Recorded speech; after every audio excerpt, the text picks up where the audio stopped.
சன்மார்க்க கொடி பற்றி சொல்லுங்கள். ஆமாம், சன்மார்க்க கொடி நம்ம மூலாதாரத்திலேருந்து புருவ மத்திய ஈராக ஒரு நாடி கொடி மாதிரி, கொடினா நூல் மாதிரி போகுது, ஒரு நரம்பு.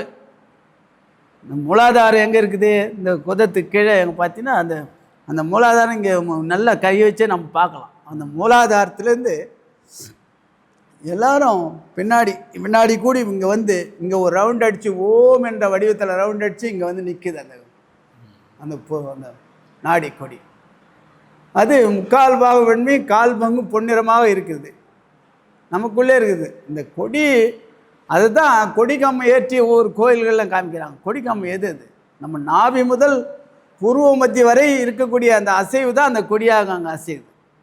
கொடிக்கம்பம் ஏற்றுறாங்களே எல்லா கோயில்களில், அதுதான் நம்ம பெருமாளுக்கு நாம் சன்மார்க்க கொடி ஏற்றுறோம், அது சிறப்பு. ஆனால் கொடி கம்பமே போட்டு ஏற்றுறாங்க பாருங்கள். இதை தான் அவங்க வலியுறுத்தாங்க.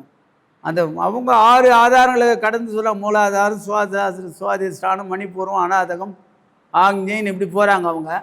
இதெல்லாம் ஒவ்வொரு இடத்துலையும் 12 வருஷம் நான் உட்காந்து வேடி பார்த்துன்னு அதுக்குள்ள மரணம் பெருமாய் வந்துரும்பா, அதெல்லாம் கிடையாது. வந்துடும் மூலாதாரத்தை விட்டால் ஏக்தம் புருவ மத்தி கொண்டு போகிறார் நம்ம பெருமான்.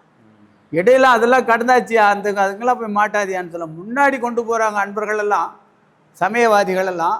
சுவாமி பின்னாடி கூடி பைபாஸில் கொண்டாடுறார், லிஃப்ட்டில் கொண்டாடுறார் நம்மளை. எவ்வளோ பெரிய சிறப்பு! லெஃப்ட் மார்க்கம் தான் நம்முடைய சன்மார்க்கம்.